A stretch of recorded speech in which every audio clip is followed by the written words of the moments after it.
Assalamualaikum warahmatullahi wabarakatuh. Saya Hogi Lesmana dari kelompok Dewa Kipas dan anggotanya Lutfi Nadine Pratama Rizky, Salsa Sufiamri dan Sauna Kipa akan mempresentasikan hasil diskusi kelompok kami, yaitu tentang sejarah desain international style. International style merupakan gaya arsitektur besar yang muncul pada tahun 1920-an. Masa-masa pembentukan arsitektur modern, gaya internasional ini dapat dijumpai pada bangunan yang dirancang oleh sekelompok kecil arsitek modernis, di mana tokoh-tokoh utamanya yaitu Ludwig Mies van der Rohe, Jacobus Poot, Le Corbusier, Richard Neutra, dan Philip Johnson. Istilah ini berasal dari buku karya Henry Russell Hitchcock dan Philip Johnson yang ditulis untuk mencatat International Exhibition of Modern Architecture yang diadakan di Museum of Modern Art di New York City tahun 1932. Buku itu mengidentifikasi, mengategorikan, dan memperluas karakteristik umum tentang modernis di seluruh dunia. Hasilnya lebih diperdalam pada aspek gaya modernisme. Tujuan Hitchcock dan Johnson adalah menetapkan gaya pada masa ini yang akan membentuk arsitektur modern. Dalam buku tersebut mengidentifikasi tiga prinsip berbeda: ekspresi volume daripada massa, keseimbangan daripada simetris prasangka, dan pengelulangan ornamen bangunan. Bentuk asimetris, kubis atau semua sisinya dalam komposisi, dan kesatuan bentuk, elemen bangunan, jendela, dinding, atap, dan lain-lain menyatu dalam komposisi bangunan.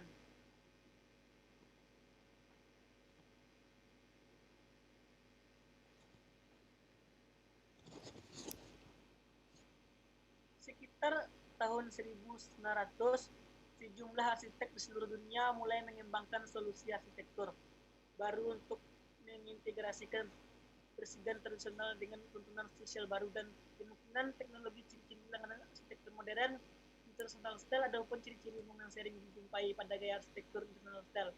Antaranya sebagai berikut: radikal dalam penyederhanaan bentuk, penolakan terhadap ornamen, adopsi dari kaca, baja, dan beton sebagai bahan pilihan, transparansi konstruksi, penggunaan material atau struktur fabrikasi, menggunakan bentuk-bentuk geometri, semua bagian muka gedung bersudut 90 derajat dan bertingkat, bentuknya segi empat, jendela tersusun secara garis horizontal dan bentuk satu garis beraturan, minimalis ornamen, bentuk mengikuti fungsi. Dan teknologi international style merupakan gaya berkembang di Eropa dan Amerika pada tahun 1920-an. Gaya ini ditandai dengan bentuk geometris yang beraturan tanpa ornamen dengan interior yang terbuka, penggunaan kaca, baja, dan beton bertulang. Gaya yang berkembang pada tahun 1920-an yang menekankan fungsi memiliki ciri khas seperti atap datar, dinding polos, dan pilaster. Merupakan gaya yang digunakan tidak terbatas oleh tempat dan budaya. A. Sejarah international style. Sejarah international style merupakan asimilasi dari banyak gaya arsitektur yang berkembang setelah Perang Dunia Kedua. Gaya ini muncul karena reaksi terhadap gaya arsitektur di akhir abad ke-19 dan awal abad ke-20 dan menyebar melalui Jerman, Belanda, Prancis, dan seluruh dunia. International style merupakan aliran dari arsitektur modern dengan ideologi from follow conclusion. International style yang merupakan perkembangan dari arsitektur modern berprinsipkan pada fungsionalisme, funksionalis, kejelasan, dan kesederhanaan. Ada beberapa alasan munculnya international style, yaitu kejenuhan terhadap penggunaan ornamen yang berlebihan sehingga masyarakat cenderung memilih desain yang lebih sederhana. Perkembangan industri yang pesat sehingga muncul kecenderungan untuk membangun gedung-gedung yang lebih baik dan efisien. Munculnya teknologi baru seperti penggunaan beton bertulang dan baja untuk struktur yang lebih kuat. Dalam dunia arsitektur, kata gaya internasional pertama kali digunakan oleh Walter Gropius dalam bukunya yang berjudul International Architecture pada tahun 1925. Sedangkan pada tahun 1932, istilah international style juga diperkenalkan oleh sejarawan dan kritikus Henry Russell Hitchcock dan Philip Johnson melalui katalog pameran yang diadakan di Museum of Modern Art di New York yang dihadiri oleh arsitek-arsitek dari berbagai negara.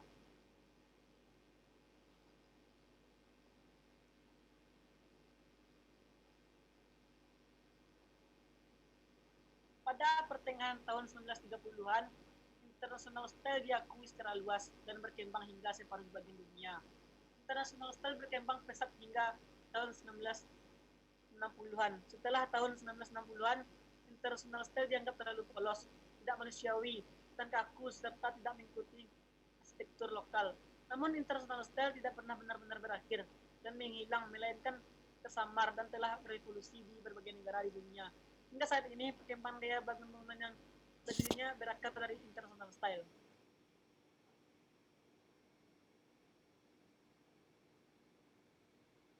Ya, sudah dari presentasi saya akan melemparkan ke teman saya yang bernama Lutfi Nadiem Pratama Rizky.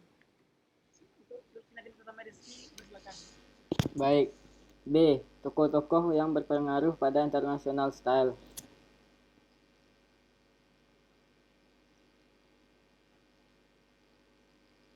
1. Alvar Aalto Hugo.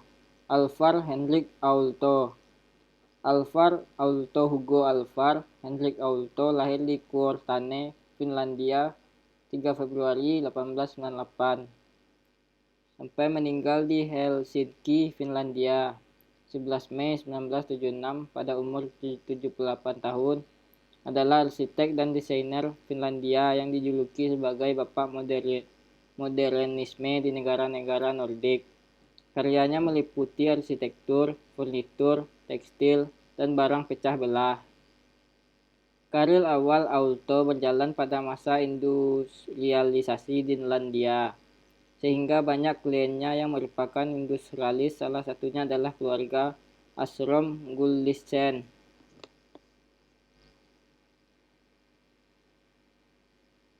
Welton Beckett lahir di Seattle, Washington, dan lulus dari University of Washington program arsitektur pada tahun 1927 dengan gelar Bachelor of Architecture (BArch). Dia menetap di Los Angeles pada tahun 1933 dan membentuk kemitraannya dengan University of Washington sekelas Walter Wurdeman dan Anglian arsitek Charles F. Plummer. Universitas Sumatera Utara, 21 komisi besar pertama mereka adalah Auditorium Pan Pacific pada tahun 1935 yang memenangkan mereka pekerjaan perumahan dari James Cagney, Robert Montgomery, dan selebriti film lainnya. Plummer meninggal pada tahun 1939. 2. Welton Beckett.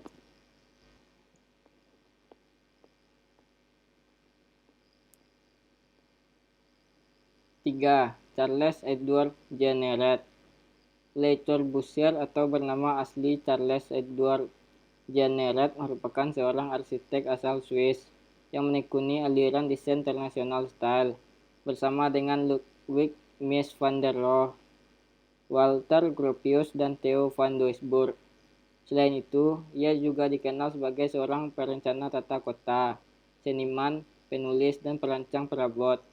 Ia juga terkenal atas kontribusinya dalam penyebarluasan international style. Le Corbusier merupakan seorang yang ahli dalam teori-teori desain modern. Ia juga berkontribusi dalam menghasilkan kehidupan yang lebih baik di lingkungan yang padat penduduknya.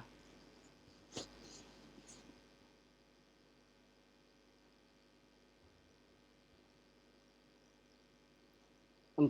Walter Gropius. Walter Gropius lahir 18 Mei 1883 dan meninggal 5 Juli 1969 pada umur 86 tahun. Merupakan seorang arsitek berkebangsaan Jerman. Dia merupakan pendiri sekolah Bauhaus bersama dengan Ludwig Mies van der Rohe dan Le Corbusier. Walter Gropius adalah anak ketiga dari Walter Adolf Gropius dan Manon Auguste Pauline Schwarzenberg. Walter Gropius belajar arsitektur antara 1903 dan 1907 di Universitas Teknik di Munich dan Berlin. Ia bergabung dengan kantor Peter Behrens pada tahun 1908.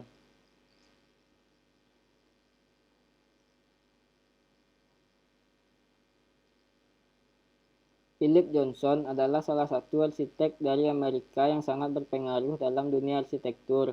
dan tokoh yang paling dikenal di dunia arsitektur Amerika selama beberapa dekade. Pada awalnya, Philip Johnson bukanlah seorang arsitek. Dia bekerja sebagai kritikus, penulis, sejarawan, dan seorang direktur museum.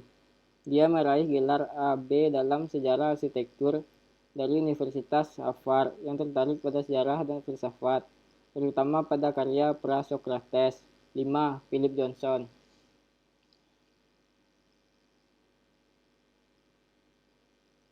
Baiklah, saya akan membagi 6. Ludwig Mies van der Rohe. Ludwig Mies van der Rohe adalah seorang arsitek berkebangsaan Jerman. Ia umumnya dipanggil Mies. Ia memulai karya dengan membangun Playhouse di Potsdam. Pada tahun 1944, ia menjadi warga negara Amerika, menyelesaikan pesangonnya dari asalnya Jerman. 30 tahun sebagai seorang arsitek, Amerika mencerminkan lebih struktural, pendekatan murni untuk mencapai tujuannya dari arsitektur baru untuk abad ke-20. Mies seperti rekan-rekannya pasca Perang Dunia I, berupaya menetapkan gaya arsitektur baru yang mampu mewakili zaman modern seperti yang dilakukan arsitektur klasik dan gotik pada zamannya masing-masing. Ia menciptakan gaya Universitas Sumatera Utara 23 arsitektur abad ke-20 yang berpengaruh dengan kejelasan dan kesederhanaan yang ekstrim. Bangunan-bangunan karyanya memanfaatkan material modern seperti baja industri dan kaca pelat untuk menentukan ruang interior. Ia berupaya menciptakan arsitektur dengan sedikit kerangka struktur yang seimbangkan dengan kebebasan ruang terbuka yang mengalir bebas. Ia menyebut bangunannya arsitektur kulit dan tulang. Mies mengambil pendekatan rasional yang dapat memandu proses kreatif perencanaan arsitektur.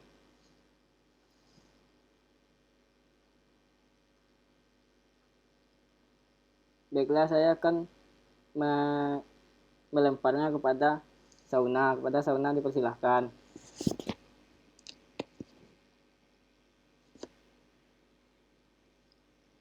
Bangsa pemikiran tokoh internasional style.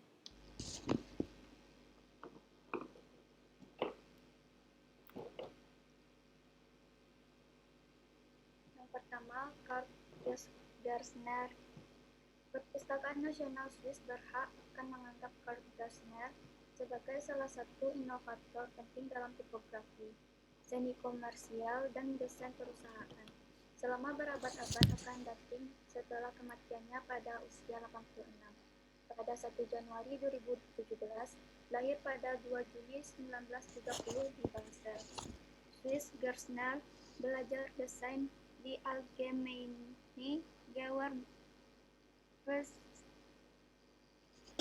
Gewerbeschule di bawah bimbingan Emil Rüder. Sebagai seorang pemuda, Gessner menyelesaikan magang sebagai juru kritik. Dia mendirikan studio desain grafisnya sendiri pada tahun 1949. Pada tahun 1963, dia telah bermitra dengan Markus Kutter, seorang penulis dan editor, untuk membentuk agensi Gessner-Kutter yang kemudian menjadi GGK dengan tambahan arsitek Paul Gredinger. GGK menjadi salah satu biro iklan paling sukses di Swiss, dengan kantor di negara-negara Eropa lainnya dan Amerika Serikat. Karya perintis Gessner khususnya desainnya untuk Geigy yang berbasis di Basel menjadikannya salah satu eksponen terpenting desain grafis komersial modern di Swiss. Ia mempopulerkan penggunaan teks Regetrick yang tidak dapat dibenarkan dalam tipografi. Tulisan History of Graphic Design pada tubuh karya Gessner yang mengubah berbagai bentuk seni. Dia juga mengusulkan apa yang disebut tipografi integral yang diperluas pada ide tipografi Max Beer. Sebuah pesan dalam bentuk teks dapat menyampaikan suatu makna atau beberapa informasi. Namun ketika tipografi digunakan secara tepat, Gessner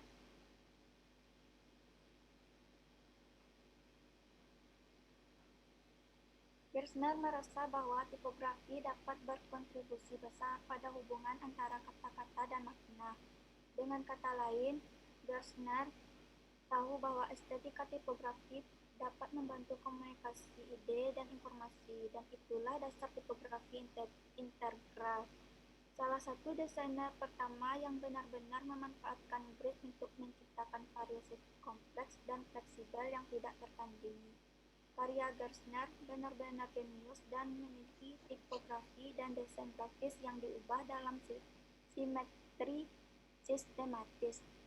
Pada tahun 1962, rancangannya untuk majalah triwulanan Capital, sebuah publikasi yang cukup berani untuk memasukkan ide-ide ekonomi ke dalam perspektif manusia, jelas dan menyenangkan secara estetika. Untuk Capital, Gerstner mengembangkan kisi-kisi kompleks yang memungkinkan tata letak yang cepat, kreatif, dan konsisten seperti semacam bentuk seni matematika. Karya Gerstner yang paling terkenal termasuk bukunya Program Edward Venn, diterbitkan pada tahun 1963, berisi 4 esai, di mana ia menjelaskan prinsip-prinsip dasar metode desainnya. Alih-alih menetapkan formula langkah demi langkah, buku ini menyediakan sistem universal untuk mengembangkan solusi individu, mengantisipasi perkembangan teknologi di awal era komputer. Karya Gerstner telah dihormati dalam berbagai publikasi di seluruh dunia dan dipamerkan di beberapa museum of modern art di New York, mengadakan pameran tentang metode dan filosofi karyanya yang berjudul Think Program. Baiklah, selanjutnya akan dilanjutkan oleh Salsa Suciandi. Kepada Salsa dipersilakan.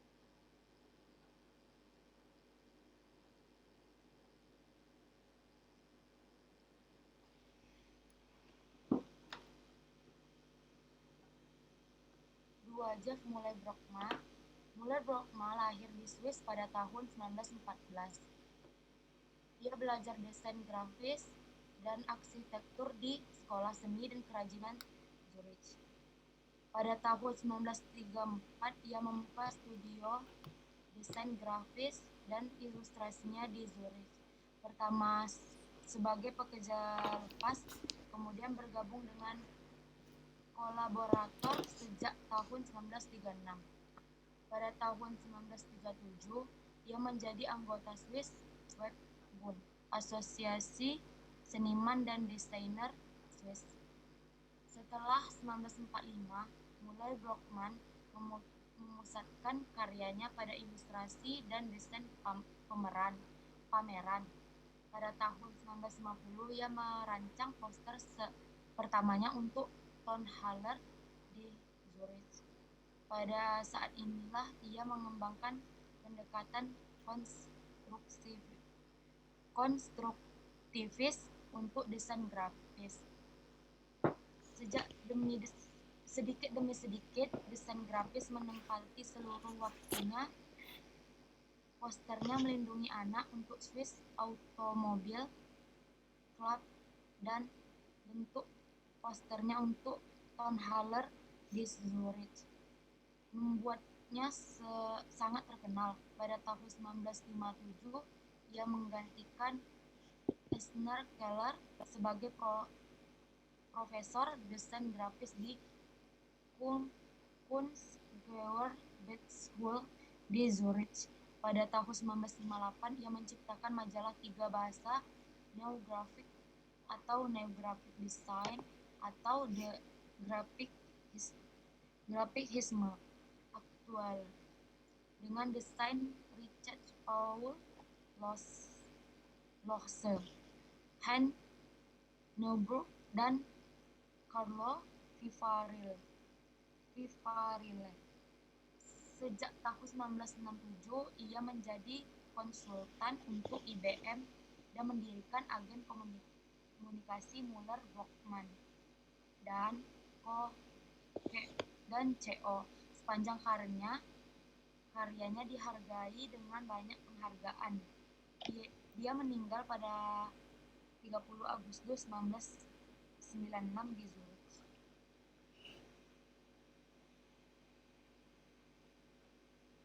Mulai Brockmann mungkin adalah salah satu desain grafis paling berpengaruh dalam sejarah profesi kami.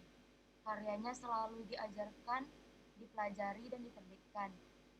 Ini tentu saja merupakan tokoh desain grafis Swiss yang juga mengambil nama gaya internasional. Karyanya dipengaruhi oleh Bauhaus dan konstruktivisme, tipografi dan geometri lebih dominan. Komposisinya didasarkan pada kisi-kisi yang sangat kaku, yang akan menjadi ciri khasnya. Gaya yang ekonomis dan rasional. Tidak banyak yang diketahui tentang Müller-Brockmann. Penerbit Lars Müller menerbitkan satu-satunya monografi lengkap sesaat sebelum kematiannya. Buku ini diperkenalkan oleh Paul Rand di dirinya sendiri. Lars Müller mencoba menjelaskan apa yang menyebabkan perubahan mendadak dalam karir Brockmann.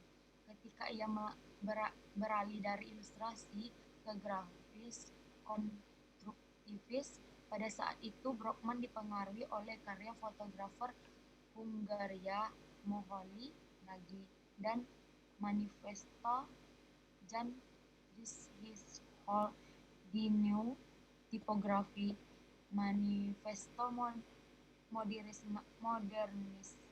Ini menyatakan keunggulan tipografi baru disebut Großtext dalam bahasa Jerman. Brockmann sangat dipengaruhi oleh aturan-aturan ini yang dia amati sepanjang karirnya. Aturan-aturan ini dapat diringkas dengan penggunaan grid komposisi yang sangat ketat, foto objektif untuk menghindari emosi, pentingnya ritme, harmoni, komposisi, matematis, dan geometris. Misalnya saat itu Brockmann melihat musik sebagai seni abstrak, sehingga ia menganggap konsernya secara abstrak. Penerbit Lars Müller menggambarkan poster Beethoven 1945 sebagai contoh utama musikalitas dalam desain. Brockmann menjelaskan gayanya dengan sangat efektif dalam poster, iklan, brosur, dan kreasi pameran saya. Subjektivitas dihilangkan demi kisi-kisi geometris yang menentukan susunan kata dan gambar. Kisi-kisi adalah sistem organisasi yang membuat pesan lebih mudah dibaca.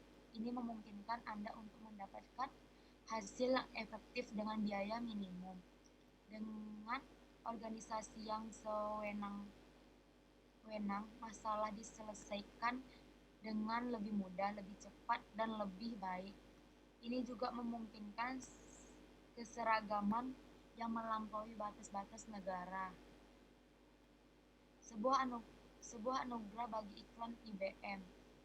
Misalnya setelah mendapatkan manfaat dari informasi yang disajikan, subjektif mungkin dikomunikasikan tanpa superlatif, tanpa subjektivitas emosional.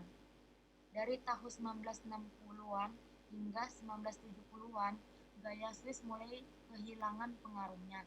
Iklim politik telah berubah, perang di Vietnam telah melewatinya, estetika Swiss dianggap dingin dan otoriter. Brockmann mungkin hidup cukup lama untuk melihat kembalinya gaya Swiss di tahun 2000-an. Müller-Brockmann membenci karya Neville Brody. Dia berkata beberapa telah menetapkan sendiri tugas membuat tipografi tidak dapat dibaca.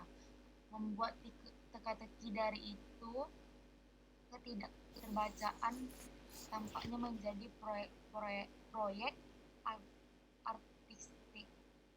Saya tidak ingin membaca hal-hal itu. kriteria rasional yang sama berlaku untuk bentuk yang goyah dan kontur kabur. Dapatkah saya membaca pesan ini lebih cepat? Tidak, font yang dirancang untuk Neveler Body tidak cocok untuk iklan dan poster. Mereka adalah pengecualian dan kasus individual, tidak untuk menjadi dasar untuk mengajar grafik. Alfabet ini membingungkan, tidak menarik, dan hanya buruk.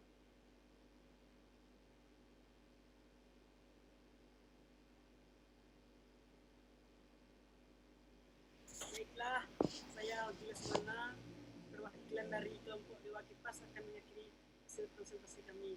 Kalau ada yang mau bertanya, silakan komen, dan kalau ada kata-kata yang salah mohon dimaafkan. Assalamualaikum warahmatullahi wabarakatuh.